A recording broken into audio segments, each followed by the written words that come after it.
광복 이래 실시된 대한민국 민주선거는 우리 정치 발전을 이끈 원동력이었습니다. 자유와 공정의 조화, 국민의 뜻이 올바르게 반영될 수 있도록 발전해온 선거제도는 오늘날 선진 정치 환경을 만들었습니다.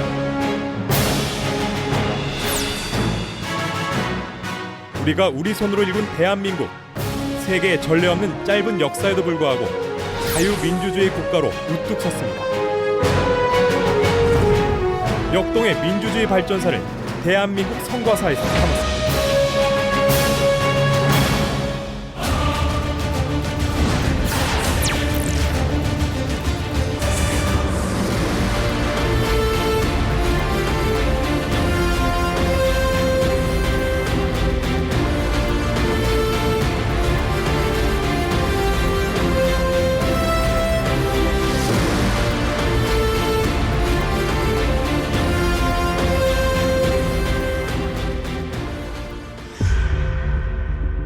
유신체제 붕괴 이후 군사반란을 일으켜 국가 핵심 권력을 장악해온 신군부 세력은 국가보위 비상대책위원회를 설치해 국정 전반을 통제하며 정치권 전면에 등장하기 시작했습니다.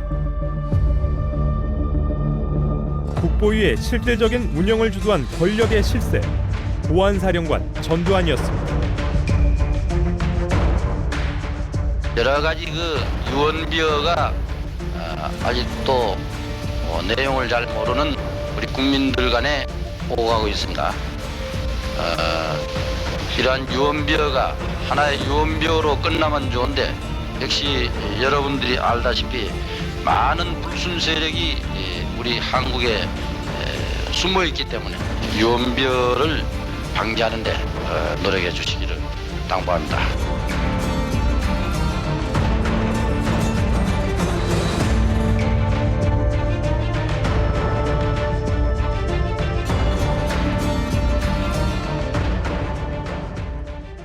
애국 충정과 대국적인 기원지에서 나 자신의 거취에 관한 중대한 결심을 하기에 이르렀습니다.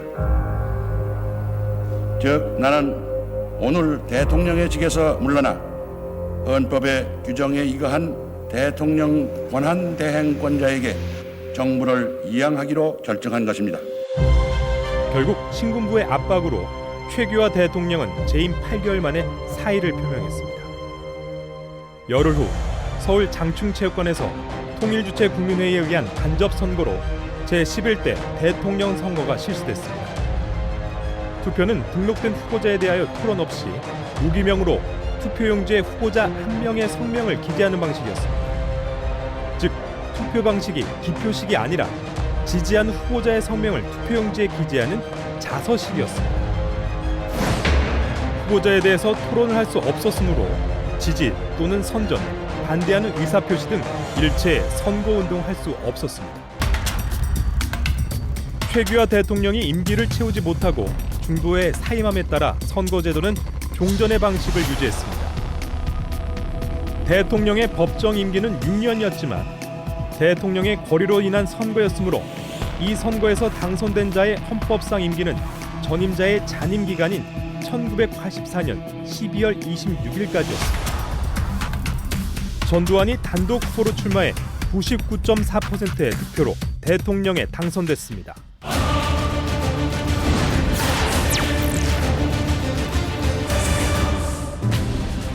전두환 대통령이 취임하자 개헌 작업이 추진됐습니다. 그러나 이는 의원들의 정치 활동이 금지된 상태에서 대통령 발의로 이뤄진 국민의 의사가 반영됐다고 볼 수 없는 개헌이었습니다. 국민투표가 실시됐습니다.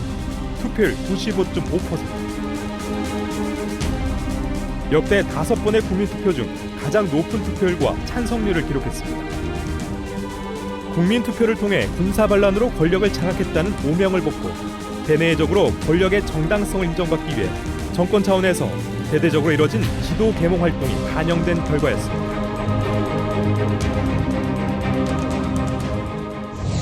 보시는 것처럼 제5차 국민투표는 가장 높은 투표율과 찬성률을 기록했습니다.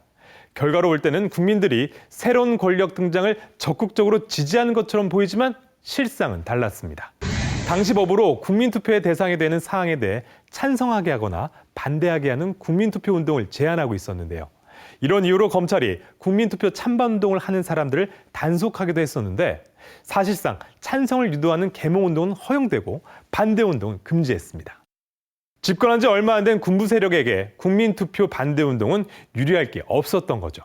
당시 개헌과 관련해 국민들의 가장 큰 관심사는 무엇이었을까요? 대통령의 선출 방식, 임기, 중임 여부였습니다. 유신체제 아래에서는 통일주체 국민회의의 간접선거, 소위 체육관 선거를 통해서 대통령을 선출하다 보니 사실상 국민들은 대통령이 어떻게 선거에 당선되는지 선거 과정을 보기 힘들었고 대통령의 연임에 관한 제한 규정이 없어 장기 집권에 관한 폐해를 이미 경험해봤기 때문이었죠. 본격적인 개헌 추진에 앞서 서울 등 5개 도시에서 국민들의 의견을 수렴하기 위한 개헌 공청회를 개최했습니다. 당시 여론은 대통령 직선제, 4년 임기, 1회 중임 쪽에 무게가 실렸는데요. 이렇게 많은 국민은 대통령을 직접 선출하길 원했지만 전두환 정권은 이와 다른 헌법 개정안을 내놨습니다. 새 헌법 개정안의 주요 내용은 대통령 선거인단에 의한 간접 선거제, 임기 7년, 단임제로 한다는 내용이었죠. 전두환 대통령은 특별담화를 통해 간접 선거제를 택한 배경에 대해 본인은 과도한 국력 낭비, 인기에 영합하려는 무책임한 공약 남발, 여야 대립 격화로 인한 국론 분열, 지역 감정 촉발했다는 국민 총화의 저해 등 지난날의 패습으로부터 본인은 국민을 보호하려는 조치라고 했습니다. 여기에 덧붙여 7년 단임제를 채택한 이유에 대해 1인 장기 집권을 제도적으로 받고 우리나라 헌정사 지난 30여 년간 한 번도 경험하지 못한 평화적 정권 교체를 실현하기 위한 목적이라고 설명했습니다. 그런데 이를 두고 대통령 간선제에 대한 국민들의 반감을 의식한 설명이 아니냐는 비판의 시각도 있었습니다. 어쨌든 개헌은 새로운 정치 질서 확립이라는 명분을 내세운 전두환 정권의 권력 기반을 견고히 하고 전국을 자신들에게 유리하게 조성하기 위한 일련의 과정이었습니다.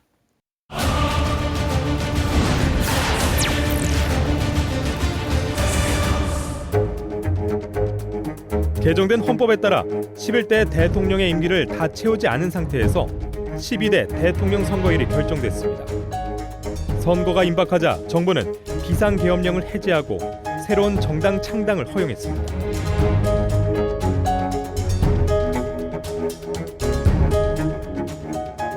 비상계엄이 국내 사회 질서가 평온 상태로 회복이 되었으므로 1981년 1월 24일 24시를 기해 동 비상계엄을 해제하는 대통령 선거일까지 불과 3개월, 그 사이 9개의 정당이 창당됐습니다.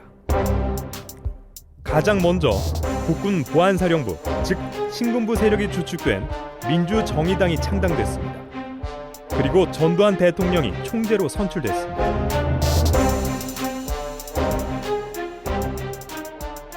여러분들의 뜨거운 의지가 나의 용기와 능력을 배가시켜 주리라 믿고 당 총재직과 대통령 후보를 영원한 마음으로 수락하는 바입니다.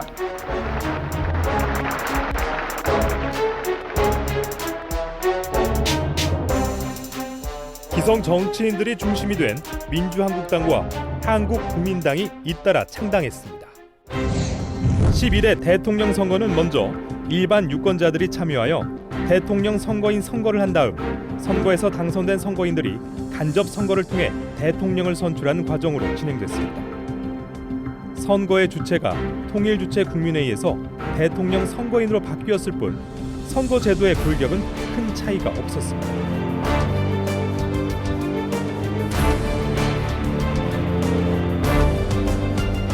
다만 유신 헌법 하에서는 일체의 선거운동이 금지됐지만 대통령 선거인 선거에서는 선전벽보나 합동연설회 등 3가지 방법의 선거운동이 허용됐습니다. 또 선거 비용은 후보자에게 부담시키지 않고 모두 국고에서 부담하는 완전한 선거 공영제가 도입됐습니다. 대통령 선거인 선거는 선거를 치르기 전부터 여당의 승리가 점쳐왔던 상황이라 사람들은 어떤 정당이 가장 많은 표를 얻었을까 관심이 쏠렸습니다. 선거를 종합하면 야당 후보의 득표율은 낮았던 반면 무소속 후보들은 높은 득표율을 기록했습니다. 그러니까 여당인 민주정의당이 60.7%로 가장 높은 득표율을 기록했습니다. 그리고 야당이 얻은 총 득표율은 13.6%로 무소속 후보자의 총 득표율인 25.7%의 절반 정도였습니다.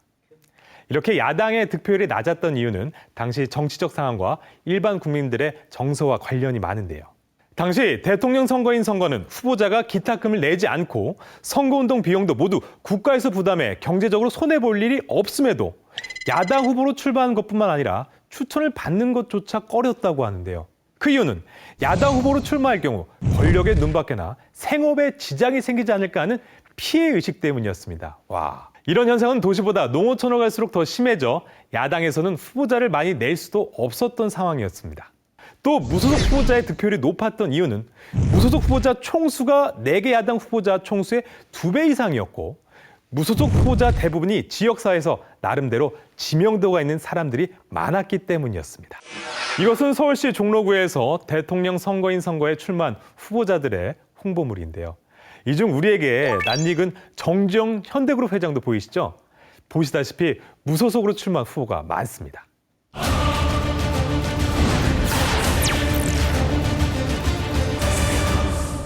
평화적 정부의 교체로부터 그 뿌리를 내릴 수 있으며 그것은 새 시대에 반드시 실현되어야 한다는 것이 헌법의 규범이자 고민의 소실이기도 합니다. 대통령 선거인 선거를 치른 후 12대 대통령 선거가 14일 앞으로 다가왔습니다. 대통령 선거일 공고일로부터 후보자 등록 기간은 8일.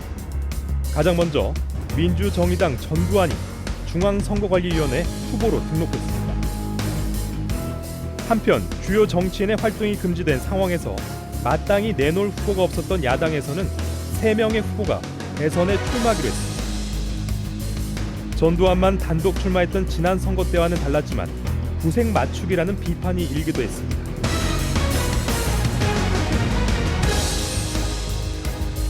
대통령 선거인단의 간접 선거로 치러진 12대 대통령 선거. 제도 자체는 전과 크게 달라진 게 없었지만 투표 절차나 방식에 변화가 있었는데요. 11대 대통령 선거에서는 통일주체 국민회의 의원들이 선거 당일 전국에서 서울로 올라와 장충체육관에 모여서 투표를 했는데요. 반면 12대 대선에서는 전국 77개 지역 선거구에서 대통령 선거인에 의한 간접 선거가 실시됐습니다. 제12대 대통령 선거에 규정된 선거 운동은 신문 광고, 방송 연설, 선거 공보 이렇게 3가지였습니다. 그러나 각 정당은 시도지부 결성대회나 지구당 창당, 개편대회 등의 간접적 방법으로 사실상 선거운동을 하고 있었는데요. 특히 민주정의당 전두환 후보는 선거 기간 중에 미국을 방문해 레이건 대통령과 회담을 했는데 후보자의 방미 활동이 언론에 대대적으로 보도되면서 다른 법정 선거운동보다 대중적 관심을 일으킨 데 큰 영향을 줬다고 합니다. 대통령 후보가 미국 최고 권력을 만남으로써 유권자들과 해외 국가 지도자로서의 이미지를 확실하게 심어주는 효과가 있었죠.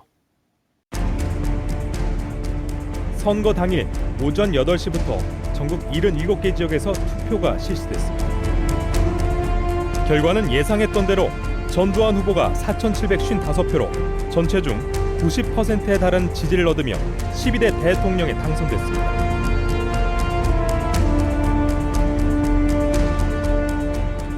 대통령으로서의 직책을 성실히 수행할 것을 국민 앞에 엄숙히 선서합니다.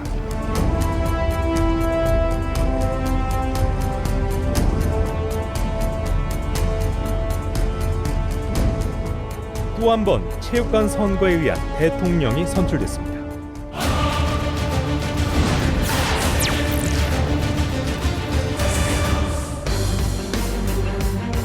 제5공화국 헌법이 발효되면서 제10대 국회가 당초 임기를 채우지 못하고 해산됨에 따라 11대 국회의원 선거는 대통령 선거를 치른 한 달여 만에 치러했습니다.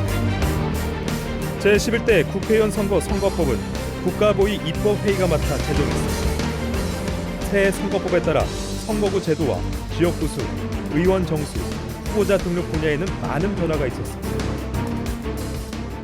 정치적 격변기를 거쳐 실시된 제11대 국회의원 선거. 당시에는 표현이나 언론의 자유가 완전히 보장된 상황이 아니어서 후보들이 오늘과 같이 정권 심판론을 쟁점화하는 선거운동을 할 수 없었는데요. 그렇다면 여야는 무엇을 놓고 논쟁하며 차별점을 부각시켰을까요? 여야 후보 간의 공명선거 논쟁이나 안정론과 견제론을 두고 대립각을 세우며 설전을 벌이기도 했고요. 그 밖에 선거 기간에 전두환 대통령이 지방순회를 해 관건선거 시비 논란이 불거졌고 여당의 선거 공약 남발, 그리고 야당 간에는 선명성 경쟁이 쟁점으로 부각됐습니다.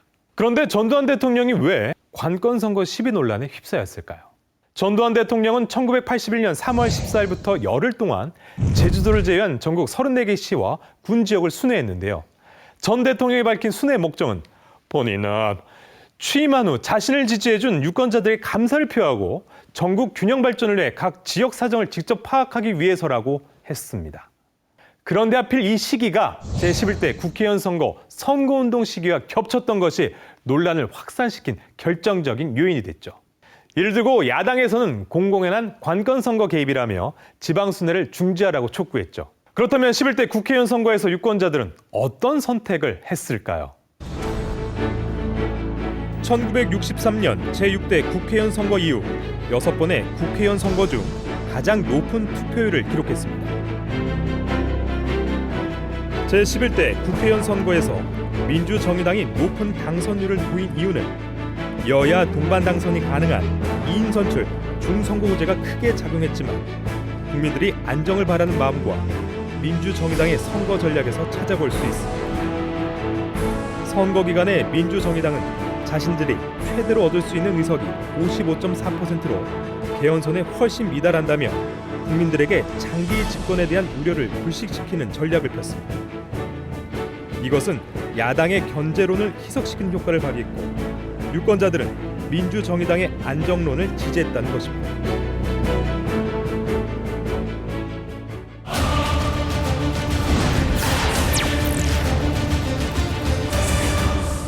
전두환 정권의 집권 중반기에 제12대 국회의원 선거가 예정돼 있었습니다.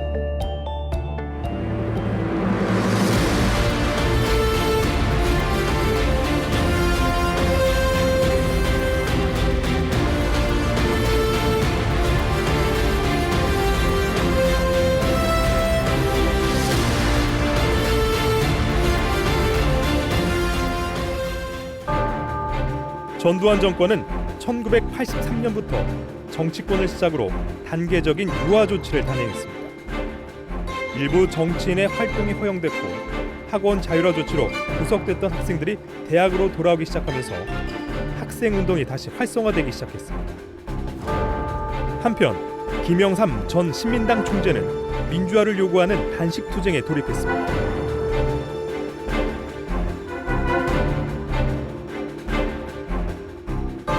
당시 미국에 있던 김대중은 김영삼과 연대 의사를 밝히고 나섰습니다.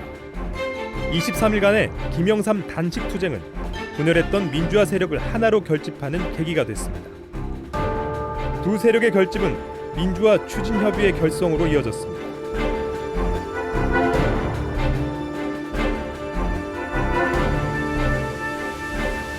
제12대 국회의원 선거를 앞두고 신한민주당이 창당됐습니다.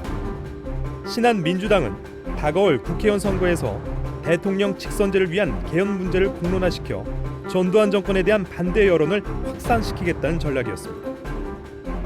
집권당인 민주정의당은 정치와 경제 안정을 통해 새로운 번영의 시대를 열겠다는 안정론에, 야당인 신한민주당은 5.18 민주화운동 희생자 문제와 직선제 개헌 등을 거론하며 선명성을 부각했습니다.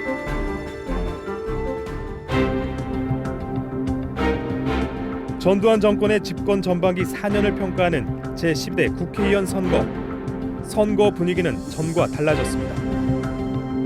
선명 야당을 내세운 신한민주당의 바람은 대도시를 중심으로 거세게 확산돼 갔고 유권자들의 높은 관심은 투표 참여로 이어졌는데 선거 결과와 민주정의당은 전체 중 148석을 차지하면서 제1당의 자리를 지켰지만 창당한 지 불과 2달밖에 안 되는 신한민주당은 신당 바람이라는 돌풍을 일으키며 서울, 부산 등 주요 대도시에서 대거 당선자를 배출하면서 67석을 얻어 제1야당으로 부상했습니다. 반면 지난 4년간 제1야당으로서 나름대로 정치적 기반을 다졌던 민주한국당은 신한민주당의 절반 정도밖에 안 되는 35석을 얻었습니다. 게다가 당선자들이 선거 이후 대거 탈당하고 신한민주당이 입당함으로써 한때 제1야당이었던 민주한국당은 의원 3명밖에 남지 않은 군소정당으로 몰락했고 신한민주당은 103석으로 늘어나면서 사상 초유의 거대 야당이 탄생했습니다.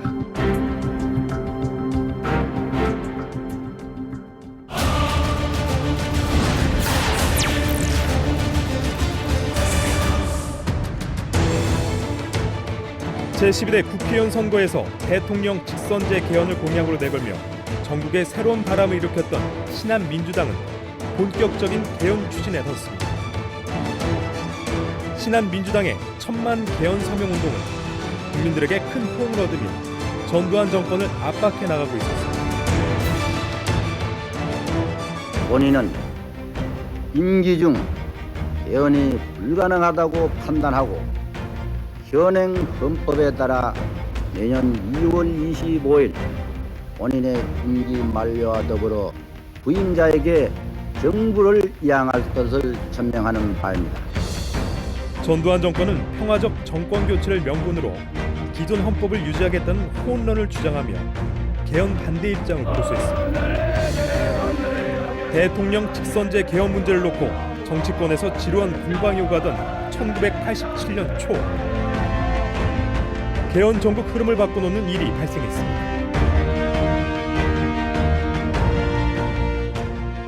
서울대학교 학생인 박종철 군이 경찰에게 고문을 받다가 사망한 사건이 발생하여 국민들에게 충격과 분노를 안겨줬습니다. 이후 해당 사건을 은폐 축소하려 한 사실까지 폭로되자 전국에서 전두환 정권의 부도덕성과 폭력성을 규탄하는 시위가 격화되고 있었습니다. 이는 6월 민주항쟁으로 이어졌습니다.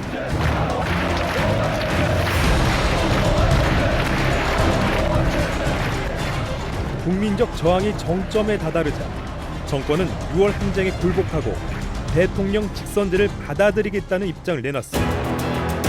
사회적 혼란을 극복하고 국민적 화해를 이룩하기 위하여는 대통령 직선제를 택하지 않을 수 없다는 결론에 이르게 되었습니다.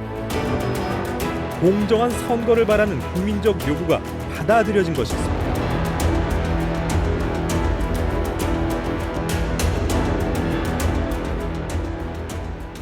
정부가 6.29 선을 통해 대통령 직선제 요구를 받아들이겠다고 한 그날 한 다방에는 손님들에게 찻값을 받지 않았고 무료로 제공하겠다는 문구가 붙었습니다. 6월 민주항쟁의 국민적 핵심 요구사항은 바로 절차적 민주주의 확립이었고 그 본질은 공정한 선거를 의미하는 것이었습니다. 다시 말해 권력에 의해 선거가 왜곡되거나 악용되는 것을 더는 두고 볼 수 없다는 국민들의 정치적 의사표현이 6월 항쟁을 통해 표출된 것이라고 할 수 있는데요. 국민의힘으로 새로운 시대를 열겠다는 당시 뜨거운 국민적 정서가 반영된 것일까요? 보시는 것은 제6차 국민투표 포스터인데요. 다양한 연령대와 직업군을 연상시키는 캐리커처가 친밀하게 다가오는 것 같습니다. 전두환 대통령이 대통령 직선제 개헌을 수용하겠다는 담화를 발표함에 따라 헌법 개정을 추진하게 되었습니다.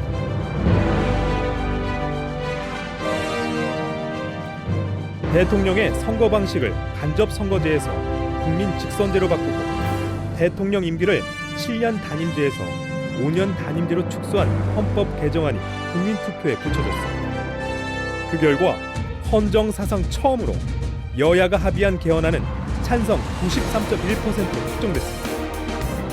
역대 국민투표 중 가장 높은 찬성률이었습니다.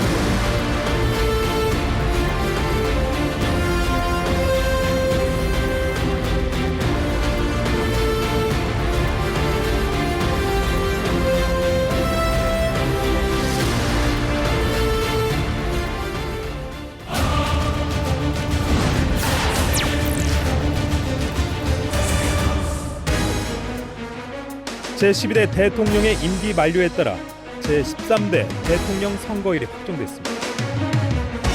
16년 만에 직선제로 치르는 13대 대통령 선거.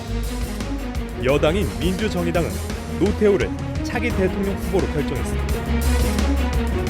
한편 야권에서는 그동안 직선제 개헌 투쟁에 앞장서온 김영삼과 김대중의 후보 단일화 문제가 국민적 관심사로 떠올랐습니다. 그러나 양김의 후보 단일화는 결국 무산됐습니다. 김대중은 대통령 출마 선언과 함께 신당을 창당했고 김종필 전 민주공화당 총재도 정계에 복귀하며 신당 창당에 나섰습니다. 대통령 선거에 출마한 후보는 모두 8명. 실질적인 경쟁은 사자간 대결로 굳혀졌습니다. 새로 제정된 대통령 선거법에 의해 직접 선거로 바뀜에 따라 선거 제도에도 많은 변화가 있었는데 대통령 선거 사상 처음으로 기탁금 제도가 도입됐고 선거운동의 기회가 확대되었으며 또 선거 비용을 제한하는 등 공정성 확보 장치를 강화했습니다. 유신 헌법에 의해 대통령 선거가 간선제로 바뀌면서 폐지됐던 연설회가 16년 만에 부활했습니다. 연설회에서 후보자가 한 말은 그날 TV 뉴스를 통해 전국 안방으로까지 전달되면서 선거 열기를 갈궜습니다.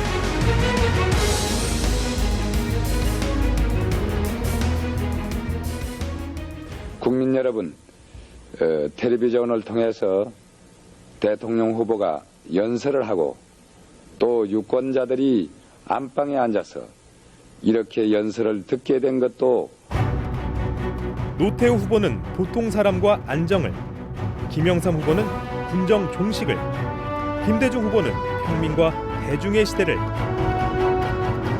김종필 후보는 과거 집권 경험을 전략적으로 내세웠습니다. 선거 열기가 뜨거워질수록 연설 회장에서는 흑색 선전이나 지역 감정을 부추기는 발언이 쏟아지면서 지역 간 대립으로 번졌습니다.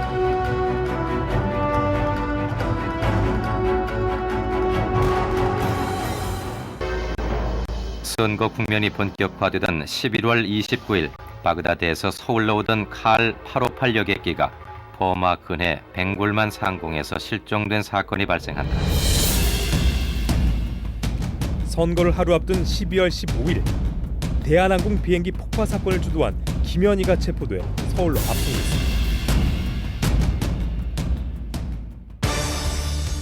드디어 국민 선택의 날. 투표용지의 외부 유출을 방지하고 선거의 공정성 강화를 위해 14년 만에 투표용지의 인장을 추구하는 투표용지 가인 제도가 부활했습니다. 국민의 높은 관심은 투표율로 나타났습니다. 외신들 역시 대한민국의 선거 상황에 촉각을 곤두세우며 시시각각 투개표 소식을 해외에 알렸습니다. 선거 결과 노태우 후보가 36.6%의 지지율로 다른 후보를 누르고 대통령에 당선됐습니다. 김영삼, 김대중 두 야당 후보의 분열이 유리하게 작용했습니다. 국민의 뜻을 담은 새 헌법의 발의와 함께 바로 이 시각에 탄생하는 이 새 정부는 바로 국민이 주인이 된 국민의 정부임을 선언합니다. 16년 만에 국민이 선택한 대통령이 탄생했습니다. 민주화를 통해 국민 주권이 회복되는 순간이었습니다. 제13대 대통령 선거가 한창 진행 중이던 1987년 12월 16일 오후 12시경 서울 구로구청 앞마당에서 시민들이 개표소로 옮겨질 예정이었던 부재자 우표 투표함을 빼앗아 가로채는 사건이 발생했는데요. 어찌된 일인가 했더니 부정선거 감시 활동을 하고 있던 공정선거 감시 단원들이 투표가 한창 진행 중에 12개의 우표 투표함이 어디론가 옮겨지는 것을 보고 이거 부정투표함이 아니냐는 의문을 제기하자 이 광경을 투표소에 있던 시민들이 목격하면서 의혹이 삽시간으로 확산됐고 급기야 시민들이 우표 투표함 이송을 막고 나섰습니다. 당시에는 하루에 2번씩 우편을 통해 접수된 투표용지를 부재자 우표 투표함에 넣었는데 빈 사무실에 투표함만 그냥 둘 수 없어 개표장으로 미리 옮겨두려고 했던 것뿐이었는데 투표가 한참 진행 중에 옮겨지니 부정투표함인 줄 알고 오해를 했던 것이죠. 그러니까 투표함을 철저히 관리하기 위한 조치였고 게다가 우표 투표함을 언제 어떻게 개표소로 옮기는지 이송 절차에 관한 규정이 없어 발생했던 소동이었습니다. 그런데 일은 소동으로 끝나지 않았습니다.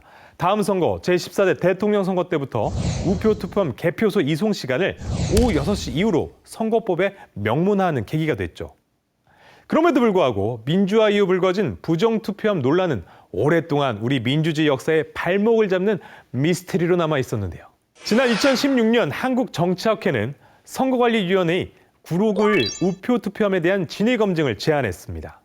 그에 따라 30년 동안 보관됐던 우표 투표함이 세상에 공개됐는데요. 민주화 이후 불편한 가시처럼 거론됐던 9.5일 우표 투표함에는 4,300여 통의 우표 투표가 고스란히 남아 있었습니다. 국립과학수사연구원의 감정 결과에서도 조작의 흔적은 발견되지 않았고요. 30여 년 만에 서울시 9.5일 우표 투표함을 둘러싼 논란은 완전히 불식됐습니다.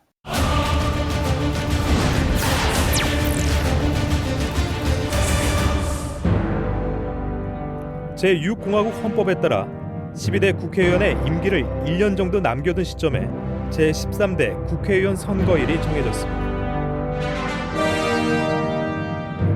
보통 사람이 시대를 내세운 새 정부가 출범한 지 얼마 안 돼 전국은 제13대 국회의원 선거로 관심이 쏠렸습니다. 갓 출범한 노태우 정부는 향후 전국 안정을 위해 원내 과반 의석이 필요했습니다. 야권에서는 통합론이 제기됐지만 결국 무산됐습니다. 한편 여야는 선거제도를 개편하기 위한 선거법 협상에 돌입했습니다. 그러나 선거구제와 전국구 의석 배분 방식을 놓고 각 당의 정치적 계산이 엇갈리면서 타결을 보지 못하고 있었습니다. 여당이 발의한 소선구제를 골자로 한 선거법 개정안은 야당의 반대에도 불구하고 7분 만에 국회를 통과했습니다. 새 선거법에 따라 각 정당의 의석 확보와 직접 관련이 있는 선거구제와 전국구 의석 배분 방식이 달라집니다. 기존의 중선거구제를 폐지하고 소선거구제가 도입됐습니다. 지역구 의석을 늘리는 대신 전국구 의석을 줄였습니다. 전국구 배분 방식도 기존 제1당에게 3분의 1을 배분했던 데서 2분의 1로 낮췄습니다. 선거구제와 달리 전국구 의석 배분 방식은 각 정당의 협상 결과 크게 대립하지 않고 의견 일치한 내용입니다. 그동안 여야 나눠먹기 식이라는 비난을 받아왔던 중선거구제가 폐지되고 소선거구제로 치러진 만큼 여야 후보 간 경쟁은 그 어느 때보다 치열했습니다. 민주정의당은 지난 대선에서 승리한 경험을 바탕으로 안정론을 내세웠습니다. 야당은 수도권을 집중 공략하고 당 지도자의 연고 지역에서부터 지지층을 결집해 나가고 있었습니다. 민주화 이후 첫 국회의원 선거가 실시됐습니다. 투표용지 후보자의 기호는 국회 의석 순대로 정해졌습니다. 투표율 75.8%, 민주정의당은 전체 중 125석을 차지하며 과반 의석을 확보하는 데 실패했습니다.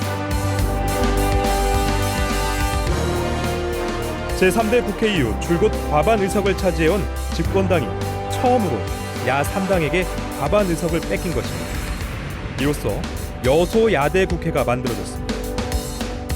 한편 이번 선거에서는 지역적 지지 기반이 확실한 1로 3김이 지난 대선에 이어 다시 대결하면서 지역주의 투표 성향이 그대로 재현됐습니다. 지역주의를 부추기는 선거운동, 그리고 조직이나 돈으로 청중을 동원하는 행위는 우리의 선거 풍토를 혼탁하게 했습니다.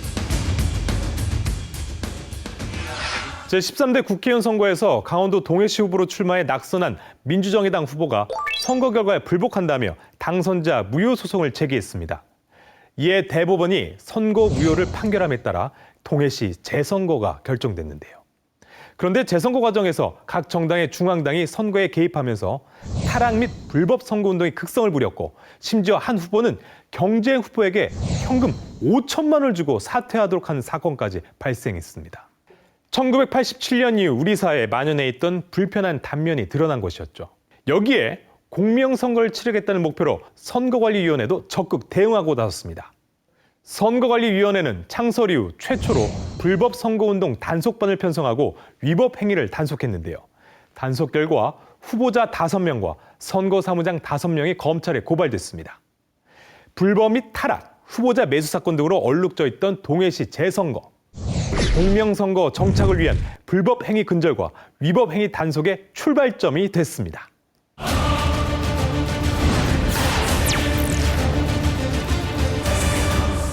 노태우 대통령의 중간평가 문제는 50 비리 청산과 맞물려 당시 최대의 정치 현안으로 부각됐습니다.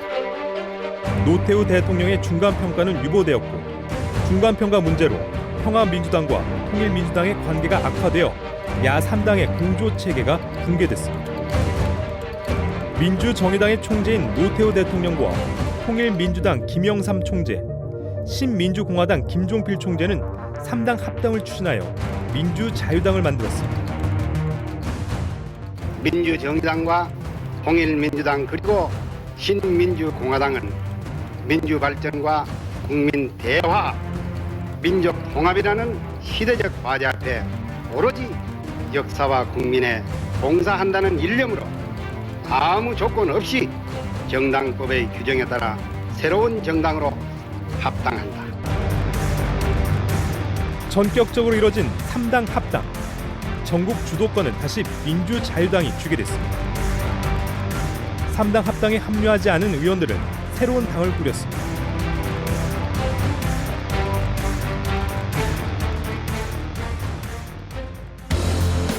지난 대선 때 후보들이 지방자치제 부활을 공약하면서 지방선거가 새로운 이슈로 부각됐습니다. 지방선거는 5.16 군사반란 이후 지방자치를 위하는 법안이 만들어지면서 중단됐습니다. 민주화 이후 여야는 지방선거를 실시하기로 합의했습니다. 지방의회 의원 선거는 3월과 6월 두 차례에 걸쳐 실시하기로 했습니다. 여기에 지방자치단체장 선거는 포함되지 않았습니다.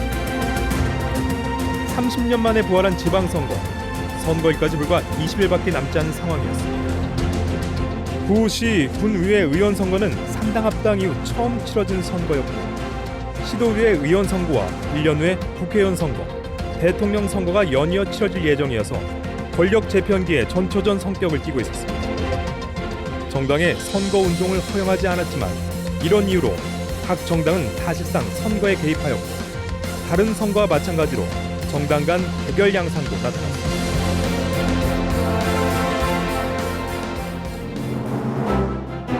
(3개월) 후에 실시된 시도의회 의원 선거. 선거제도는 구시 군의회 의원 선거와 큰 차이가 없었습니다. 여당은 정치적 문제를 거론하지 않고 지역 일꾼론 등을 내세우며 조용하게 선거를 치르려는 선거 전략을 사용하였고 야당은 공안 통치 및 시국 사건 등 정치적 문제를 크게 쟁점화하며 정부와 여당을 공격하는 선거 전략을 사용했습니다. 시도의회 위원 선거 투표율은 앞선 구시 군의회 의원 선거보다 3.9%포인트 높았지만 기대에 못 미치는 낮은 투표율을 보였습니다. 시도의회 의원 선거 결과 민주자유당은 전국 866개 선거구 중 564곳에서 당선자를 배출하며 전국 11개의 시도의회를 장악했습니다. 대통령 선거나 국회의원 선거와는 달리 그 지역에서 일할 사람을 뽑는 선거라는 점에서 지역주의가 어떻게 나타날지도 관심 대목이었습니다. 30년 만에 치러지는 지방선거엔 이렇게 1990년대 최고 전성기를 누렸던 가수부터 프로야구 선수 그리고 탤런트 등도 출마했습니다. 기대 속에 치러진 지방선거는 아쉽게도 50%대 낮은 투표율을 기록하며 끝이 나고 말았습니다. 농촌의 경우 선거 기간이 농번기와 겹쳐 투표하러 가기 힘든 상황이었던 점도 낮은 투표율을 기록한 원인 중 하나였습니다. 대부분 이때까지는 지방자치에 대한 인식이 부족했고 여야 간 대립과 갈등이 정치의 불신을 낳아 선거 무관심으로 이어진 것으로 분석됐습니다. 각종 정치적 난관을 뚫고 30여 년 만에 다시 실시된 지방선거. 전반적으로 낮은 투표율은 시급히 해결해야 할 과제로 부각됐지만 풀뿌리 민주주의의 재출발을 알리는 신호탄이 됐습니다.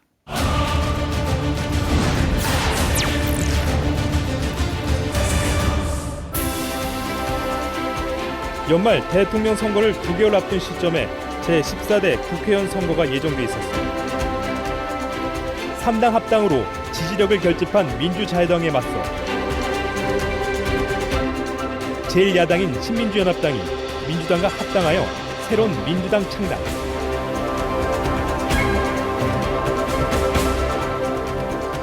우리나라 최대 재벌 중의 하나인 현대그룹의 정주영 회장이 중심이 되어 통일국민당이 창당하였습니다. 원내 교섭단체를 만들어서 정치에 참여하는 기회를 가지려고 모든 힘을 기울이겠습니다. 정주영 현대그룹 회장이 통일국민당을 만들어 정치에 참여함으로써 그동안 여당인 민주자유당과 제1야당인 민주당의 양당 구도로 흘러가던 제14대 국회의원 선거 전국은 3자 경쟁 구도로 전환됐습니다. 여야는 선거 전국에서 유리하게 끌고 가기 위한 선거법 개정 협상을 벌였습니다. 협상 결과 한 지역구에서 한 명을 선출한 소선거구제는 그대로 유지하기로 했고, 선거 운동 방법을 확대하고 정당과 무소속 후보자 간에 차등을 뒀던 기탁금을 똑같이 했습니다. 그리고 전국구 의석 배분 방식이 바뀜에 따라 소수 정당의 의회 진출 기회가 전보다 확대됐습니다.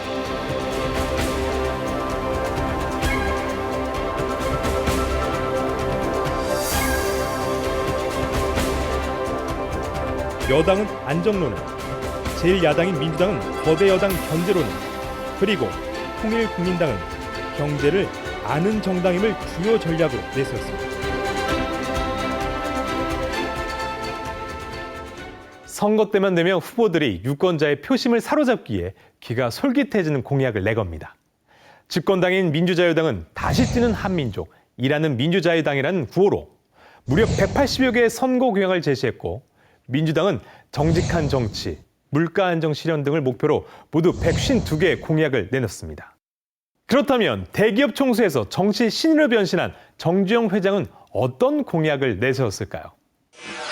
정주영 회장은 재벌 총수답게 파격적인 공약을 제시해 주목을 끌었습니다. 전 재산을 사회에 헌납하겠다. 아파트를 반값에 공급하겠다. 도로를 2층으로 만들어 교통지역을 없애겠다 등이었죠. 이 중 반값 아파트 공약은 크게 화제가 되기도 했는데요. 선거를 불과 2달여 앞두고 3당 체제로 재편된 선거 전국은 어떤 결과로 이어졌을까요?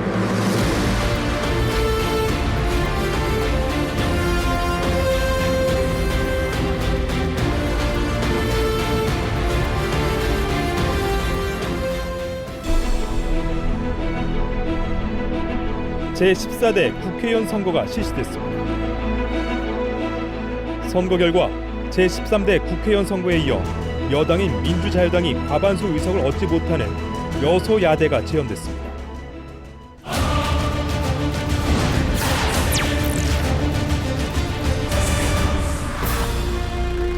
제14대 대통령 선거는 연초에 있었던 국회의원 선거를 전초전으로 일찍부터 열기가 달아올랐습니다.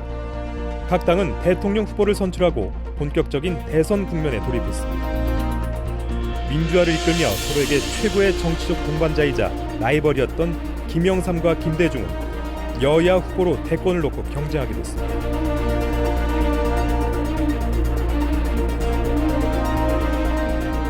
여기에 정주영 회장과 양김 정치 타파를 표방한 박찬종 의원이 도전했습니다. 대통령 선거를 넉 달여 앞두고 한준수 전 충남 연기군수가 지난 14대 국회의원 선거 때 정부가 조직적으로 선거에 개입했다는 사실을 폭로했습니다. 관건 선거 논란이 계속되면서 여론은 악화돼 갔습니다. 다음날 노태우 대통령은 집권 여당인 민주자유당의 당적을 포기하고 중립 내각을 구성하겠다는 의사를 밝혔습니다. 여야는 대통령 선거법과 선거관리 효율성을 도모하기 위한 선거관리위원회법 일부를 개정하는 데 합의했습니다. 후보자 방송 광고가 허용되면서 TV에서 후보자를 선전하는 광고 CF를 보게 됐습니다. 후보자들은 자신의 이미지를 경쟁적으로 내세우기 시작했습니다. 민주자유당 김영삼 후보의 선거 전략은 한국병 치유와 신한국 창조론, 민주당 김대중 후보의 선거 전략은 정권 교체, 여기에 맞선 통일국민당 정주영 후보의 선거 전략은 경제 대통령론을 내세웠습니다.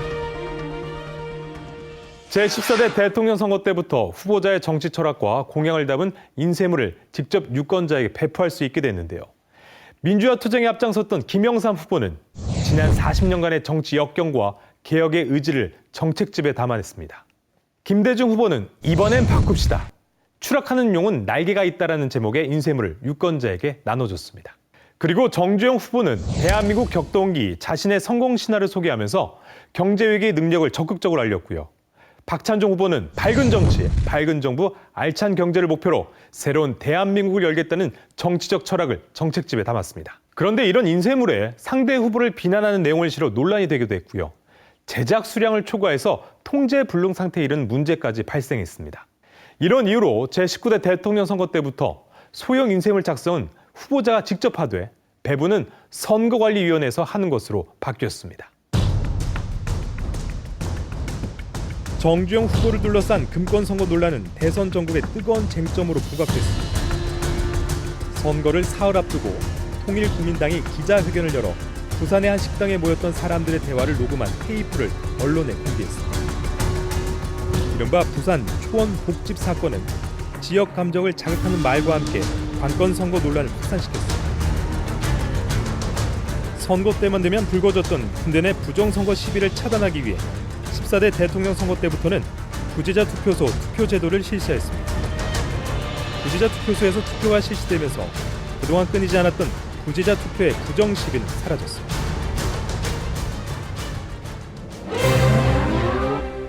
선거 결과 42%의 투표를 얻은 김영삼 후보가 제14대 대통령에 당선됐습니다. 김영삼은 영남, 김대중 호남, 정주영은 강원도에서 높은 지지율을 보여 유권자들의 지역주의 투표 성향은 전보다 심화된 형태로 나타났습니다. 선거에서 패배한 민주당 김대중 후보와 통일국민당 정주영 후보는 성명서등을 통해 선거 결과에 승복하면서 김영삼 후보의 당선을 축하했습니다.